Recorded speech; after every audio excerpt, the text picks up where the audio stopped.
Welcome to lesson 4 of our Cell Animation in Photoshop series. So there's some crazy stuff happening on the screen behind me right now. Pretty cool, right?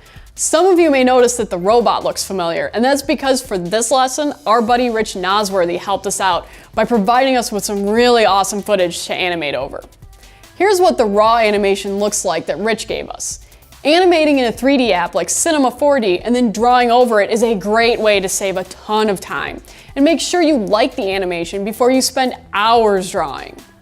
Today I want to talk about how I did the splash in this animation, but this particular splash is a bit complex. You'll need to work up to that. So instead, we're going to animate a simpler splash. And in the next lesson, I'll show you how I colored, shaded, and finished this animation. All of the concepts that I'm going to be showing you today are the same ones that I used in this piece behind me. So let's get started. Alright, so let's check out that Rich Nosworthy footage that I was talking about. This is the stuff that we will not quite be working on yet, but after this next couple of lessons, you'll be able to do something like this also. So what's going to go on in this lesson is we're going to start learning how to make a splash. Now the splash you're seeing in this is pretty complicated looking, but really the principles to it are very easy to understand and learn. So what we're going to do today is a much simpler splash. So this is actually what we're going to be working on today, and it's a much simpler splash than the other one, but all the same principles and timings are used in this particular splash. So let's get started on animating this simpler looking splash. Okay, so let's go over some timing stuff really quick before we get into animating this. So let's focus on just this purple part first, and then we'll talk about the green skirt. So the purple stuff is kind of our bloop here, and if you notice I have these numbers below, and those numbers correspond. The purple is going to be the actual drawing that we've done. The orange is the number of frames. So we're starting this animation off on ones because we want this to be quick, but we want it to look nice and kind of fluid. So we're going to do on the second drawing, the first one's just going to be that line that goes straight across because you need something to start from with your water. And then the next drawing, already we're kind of like a quarter of the way up. And after that, the third drawing that we're doing, we're already almost pretty much at this peak point of our splash here. So this is the furthest extent of this little bloop thing before on drawing 4 where it shoots its little droplet up in the air. So a few drawings later, you can see we've kind of shot this thing up in the air, and this is just hanging out here. And that's because we want things to overlap a bit. We do not want everything to happen at one time. We need different timings in animation, and that's what keeps things visually interesting. This is like an overlapping animation. So we're going to leave this one kind of behind while this is already halfway shrunken down only a couple frames later.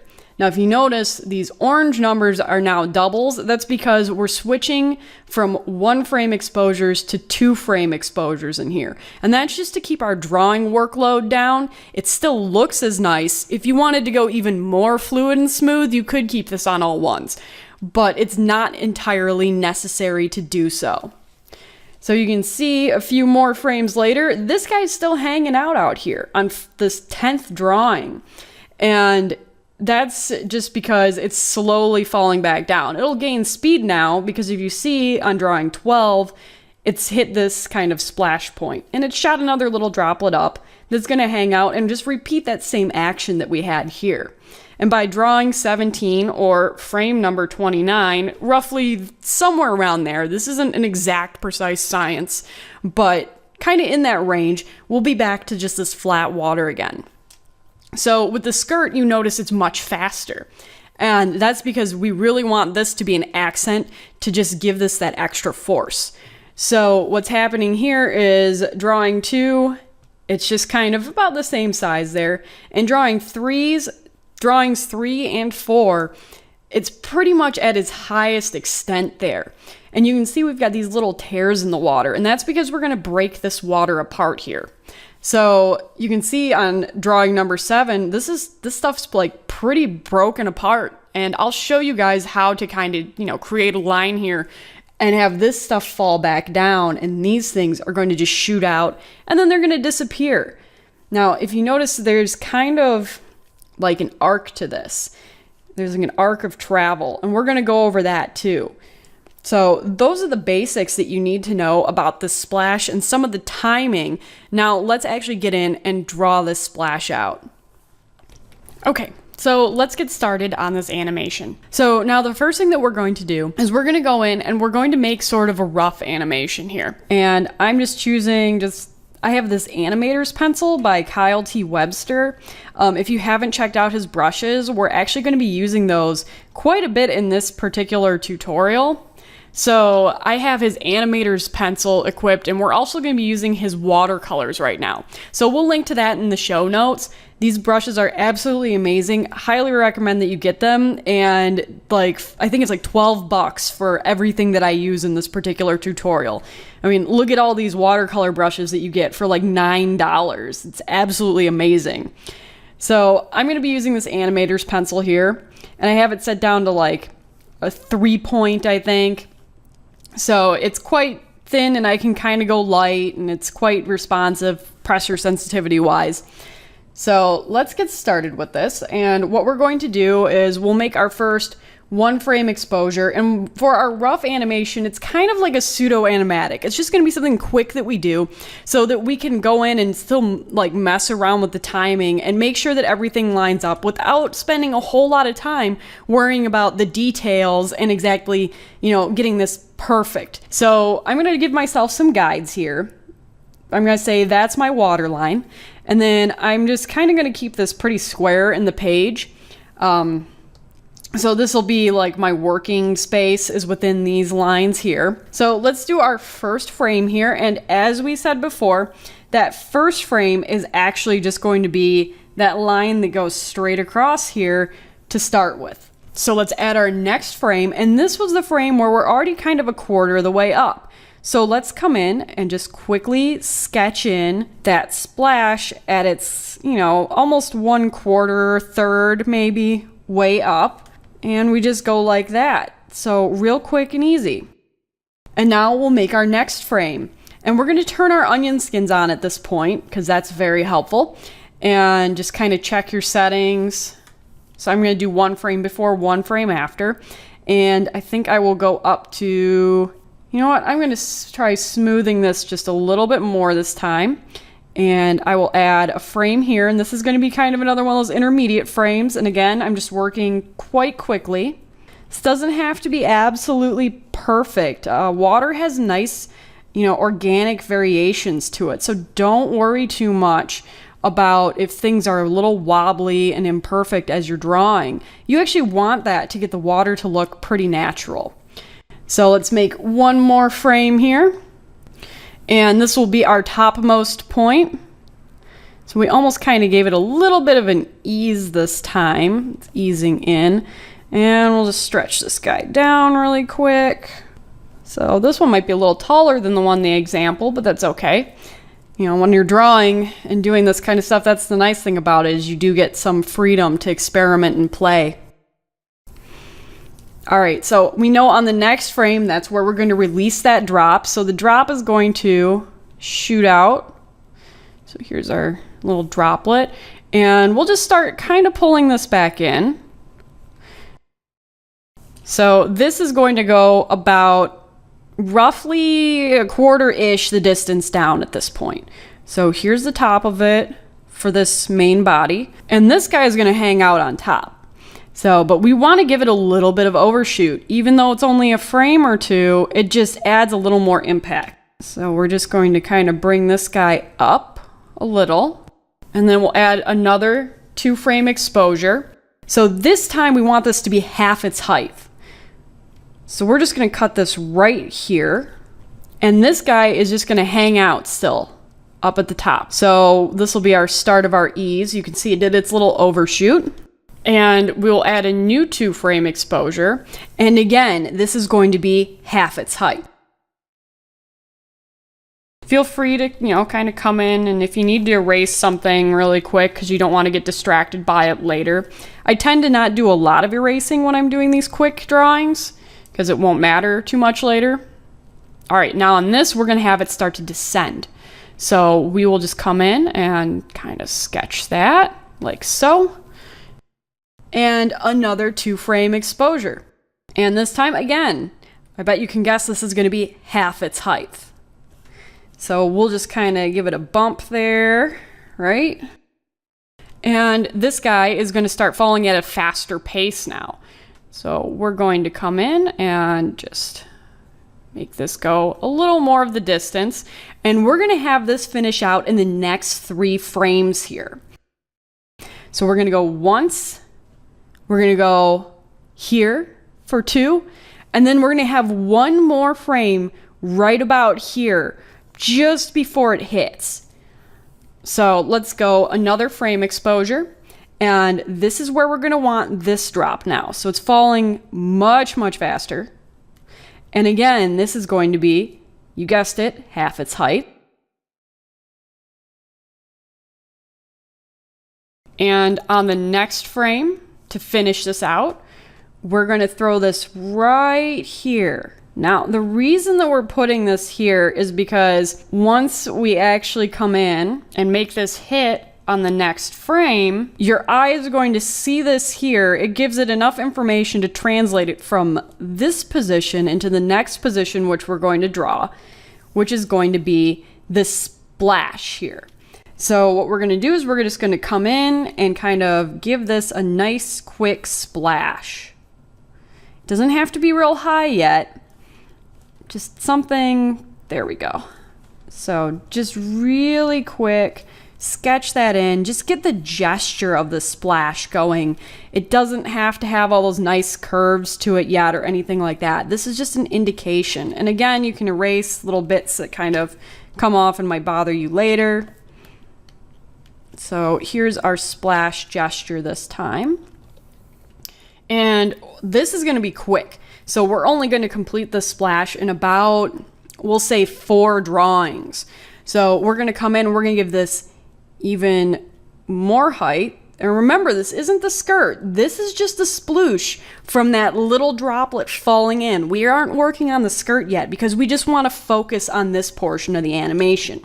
So let's come in and give this a little bit more height now. You know what, for funsies, I'll tear this piece off. Why not? So that'll be our tear off piece, and I might give it another little drippy here. And since I've decided to add that other droplet in, I want to go back a frame, and we'll just add it in right there. All right, so let's go another frame up, and this is already going to start descending now. So we're going to tuck it back in about, you guessed it, half of its height. And this guy, we'll just let him hang for a bit. Same thing with this one. We'll kind of break this one in 2 at this point and just leave it hanging. This is just kind of going to be its own little wavy thing now, and this will start falling back down. We'll have these fall back in pretty quickly though.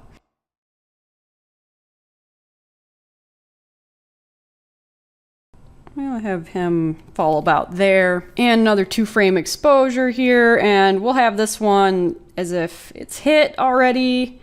No, wait, we'll have this guy hit. So a little bump there. And that guy, he'll be close to hitting. So we'll put him about here, and this one about here. And 2-frame exposure, same thing. Only this time, these will just be little drips like that. Okay, and if you look, we're just over 1 second here, which is exactly where we want to be for this sort of an animation. Now, it seems like we drew a lot of stuff, but when you play it back, it's going to be fast. So let's turn our onion skins off, and we will take a look at our whole animation here. So there you go. You can see it has this nice sort of toss up into the air, and then it falls back down and splashes really nice. And we could stagger these 2 little drops a little bit more if we wanted to, but I think I'm going to leave them as is. And if you notice on those 2 little drops, what's happening is this one right here especially, we're getting almost a little bit of an arc going with the way that it's falling back down because we staggered them just slightly. So this one's falling a little bit to the right of itself and back down. Same thing with this one. They're traveling just slightly. So it gives it this nice sort of almost an arc kind of effect. All right, so now that we've got that done, we can move on to the skirt portion of this. So again, this will be kind of that same idea. We're going to add our new video group and call this our skirt. So before we start drawing that skirt, let's take a quick look at a drawing tip. So here's something interesting that you may not have thought about when you're drawing. When you're actually drawing something, the shape of it's very important, but the way that you draw that shape is equally as important. So what I'm talking about here is we have our little bomb friend here, and we're gonna have him like make a blast. So here's one way you could do it. You could focus a lot on like the shape and trying to get in there, and, you know, get this all to look right.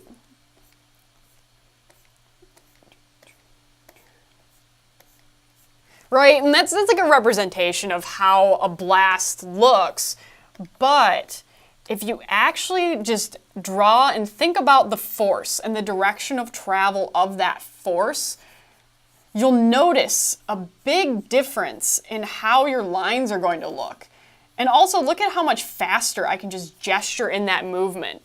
And that's a big thing that a lot of people tend to overlook, especially when they're first starting out, is getting this gesture and this direction of travel and really capturing the energy of a movement in their drawing.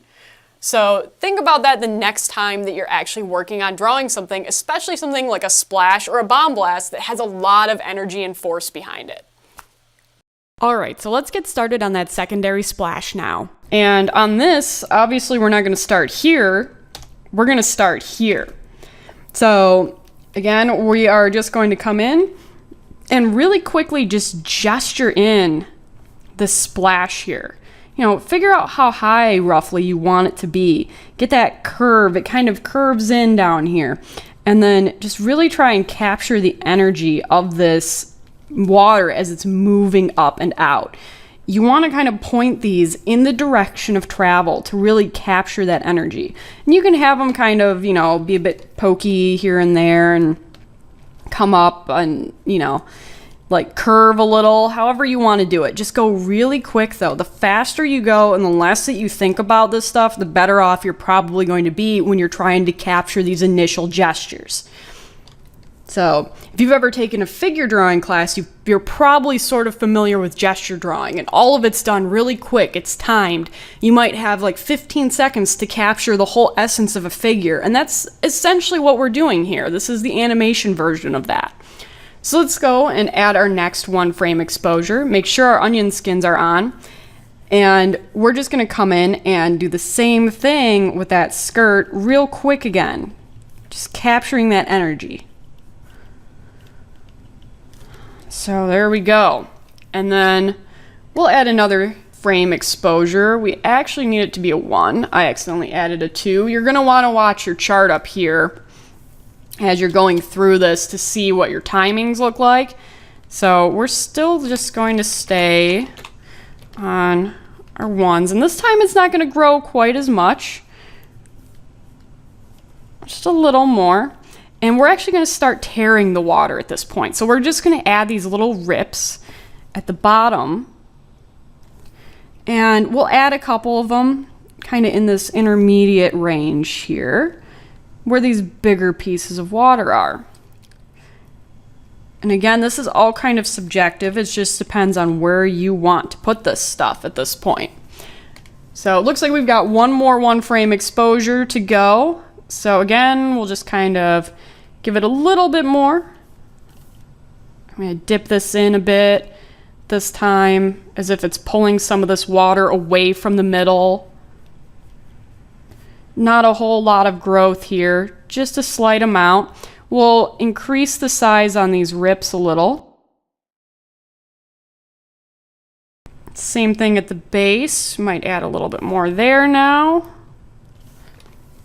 And now we're starting with our 2 frame exposures. So at this point, we're going to start really kind of working on tearing this water apart. So let's come in, and we know that the water is going to start breaking apart. So we just need to pick where we want that to happen. So what I'm doing is I'm giving myself sort of a line here as to where I want this water to break up. And this takes a little more thinking. You have to be a bit more calculated than with some of the other stuff. Because it has to kind of make sense. I mean, we have a rip here, right? So we're going to go around that rip when we tear this water apart. Same thing here. This is a rip, so we're going to go around it once again. And we'll tear this off at about here this time. So all of this top stuff now is going to continue on its own. Now, we've kind of got an idea of what pieces are going to be flying out here.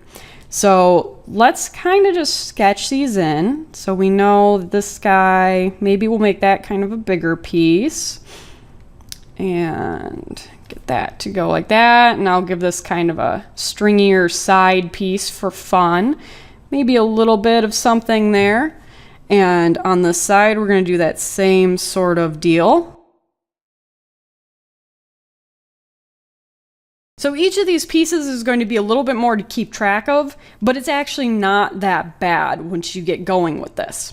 So this is probably one of the most complicated frames that we're going to have to draw because we had a lot of decisions to make on this frame. Now the rest of that is just carrying all of these pieces onward. So we're actually going to make ourselves a guide layer. So we need to create just a regular old layer. And this is where that obnoxious pink color that we were using for our guide frames, like our guides, before in other lessons comes back into play.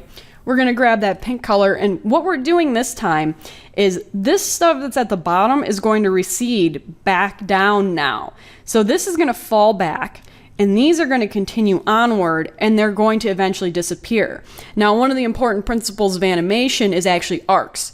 So what you're going to want to do is you're going to want to carry these on each one on its own individual path here in the direction of this energy of travel. So we're going to come in and we're just going to grab, find a dot and figure out, okay, well, this is going to arc out like this. This is the direction that I want this guy to travel in. And the same thing with this one. This one might have a little more height to it. And here, again, the same deal. And you just draw your arcs in. And this helps you decide how these are kind of going to decay in their actual direction of travel here. So we have all of these arcs determined. And now let's go and do these ones. Because, as these travel, they're going to be losing that lift that they have. They'll lose energy as they go along. And that's why we're doing these arcs like this so they can travel along. Because what goes up must come back down eventually. Alright, so now we have our guides to go with. So the rest of this now is just going to be following these guide paths as this stuff comes back down. So let's add our next 2-frame exposure. And we'll go back to our blue color. And alright, so the first thing we're going to do here is we'll have this come back down at, almost half its height. This is maybe like a quarter of its height. We don't want it to disappear too quickly, and it's not like it's going, super, super high up at this point because we lost all those top pieces. So just sketch it in, and this stuff down here, these holes are going to start pulling away too because it's receding back into its initial puddle of itself. And now on these, we're just going to figure out, okay, well, how fast do we want them to travel? So let's get these going at a pretty good speed at this point. So we'll add our next 2-frame exposure. And this time we will come back in, tuck it in about halfway at this bottom part here. You can break it in the middle there. We want these guys to travel even more. And at this point, you can kind of start breaking them up and shrinking them down. So I might give this blob over here a little bit more of a tail. And the same thing with this big guy. So let's add our next 2-frame exposure. And then on this, we're just shrinking back in. Hardly anything left here. We don't need that bottom broken up bit anymore. And we'll just Get some of these to travel just a little bit more this time. And don't forget that we're going to break up these little droplets here in the next few frames. So really start shrinking these down, making them smaller, and just giving them little tails and stuff like that to break them apart. So let's add another 2-frame exposure. And this guy, same thing. I'm going to shrink him quite a bit now.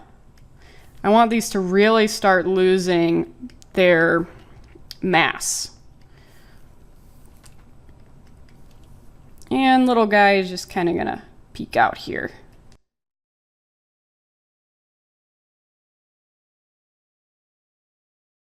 And then this one, much smaller now, little drops. Same thing, much smaller now, little drop. Let's give you a little bit more to work with. And then, again, another frame, but this time, this one's going to be like gone. We'll just make a little drop there. This one will break up into 3 bits. Now we'll just do 2. This one, we'll send him off on his merry way a little farther. There we go. Same thing over here. You can kind of follow your arc at this point, you know, visually speaking. They're going to be falling at this point, so you can just like continue this on in your mind. You don't need to go back and draw it or anything. Not a huge deal. And another 2 frames, and we'll just, this one's gone. This guy, tiny bit. This guy, same thing, you know, tiny little bit. Maybe a little tiny mark after him. Same thing's going on over here, tiny bits. Ooh, that might be a little too far. Just a little guy. Oh, I don't like that at all. All right. So, and that's it for the skirt. I mean, we've drawn everything we need to draw. It's completely receded back into the water. The little bits have flown off. So let's take a look at how this looks right now. All right, so we're getting that splash coming off and everything's kind of flying up and in its own direction. Now, I've caught something that I don't like. I don't like that this guy disappears so quickly.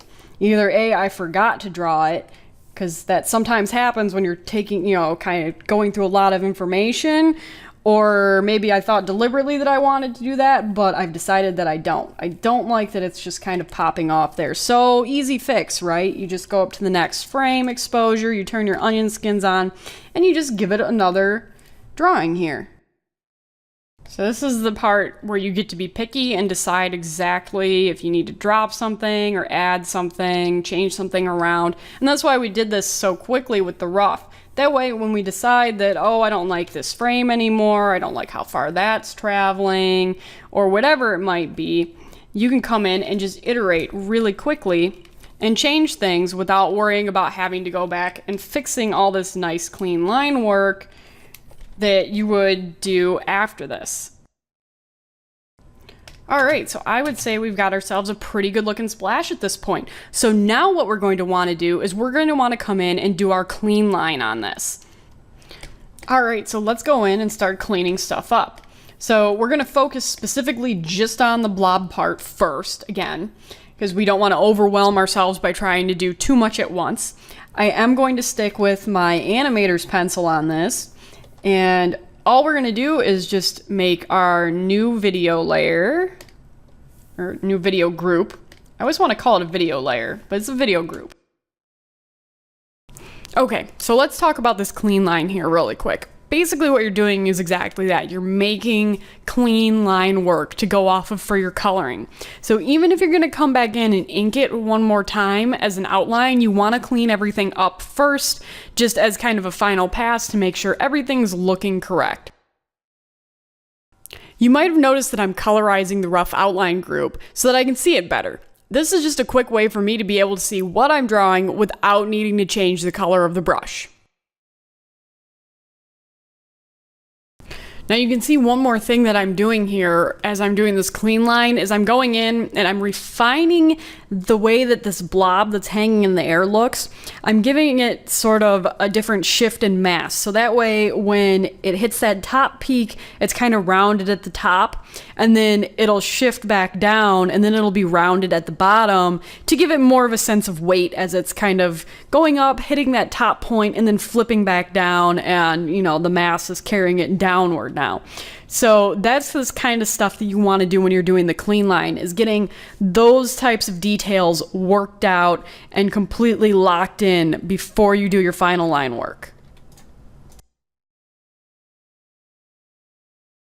So now I've changed my colorized frame system so that the frame that I'm drawing on is blue, and then the frame before that is red, and then 2 frames before that frame that I'm drawing on is green. And this is just so that I can kind of combat some of this visual clutter and be able to see what I'm doing a little bit better, because Photoshop's onion skin system isn't quite perfect.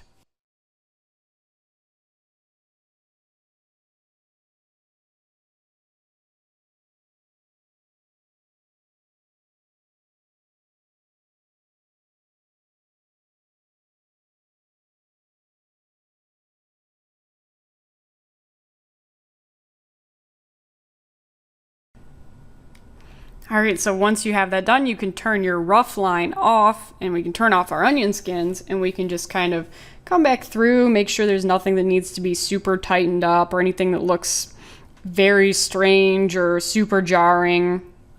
Let's play it back really quick.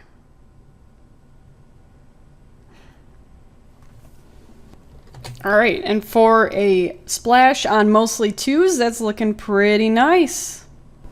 So the rest of what we're going to be doing is pretty much going to be the same thing we were doing before with the bloop, just a little bit more complicated because the skirt has more moving parts and pieces. So just keep tightening everything up and refining it, and then we'll move on to that final phase of actually coloring this in and making it look really awesome.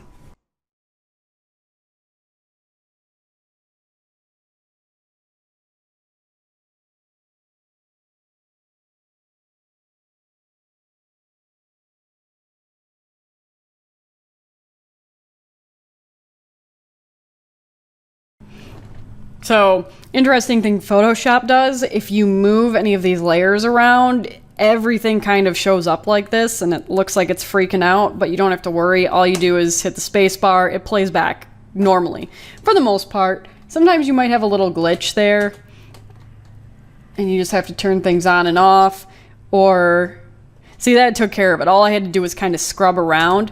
There is also an option, if that doesn't fix it, you go up to Edit, Purge, and just like in After Effects, there's a video cache. So you would just want to purge that cache out if like moving the time range guy around and turning stuff on and off does not fix that problem if you've moved a layer around.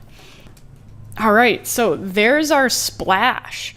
So let's go in and just finalize everything. You guys learned how to color in the last lesson, so all I'm really going to be doing is more of the same thing, only this time I'm going to be using Kyle Webster's really awesome watercolor brushes to color this stuff in.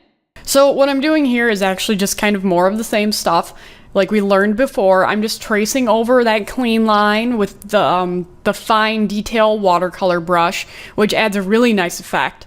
And then I'm going to go in and I'm going to actually kind of color this in using another watercolor brush. And the trick to this particular watercolor brush that I'm going to be using is that you don't release your pen pressure. And that's what keeps it from getting like this overlappy kind of look. You just keep your pen down on the page and then just go along, and that'll give it that nice kind of wash look. You can do whatever you want for yours. This is just how I chose to color mine in. And then I actually did go back at the very end and I used the alcohol brush from this set, and that gave it just kind of a little bit of an extra like texture and kind of sparkle to the water. So that's all I did during this coloring phase here. Alright, so now that we've done all of this work to this and we've gotten our coloring where we want it to be and everything, instead of rendering this out as a GIF, because there's a lot of different texture going on in here and stuff, and some of that will get lost in the GIF compression. We're actually going to make a movie this time. So to make this into an actual like H.264 render, what you're going to do is you go up here to this little menu, and you're going to go down to render video.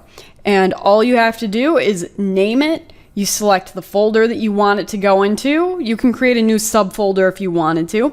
And then you're just going to tell it to use Adobe Media Encoder and turn it into an H.264. You have pretty limited options here. You either get to do an image sequence or an H.264 or a couple other things. So H.264 is fine for this.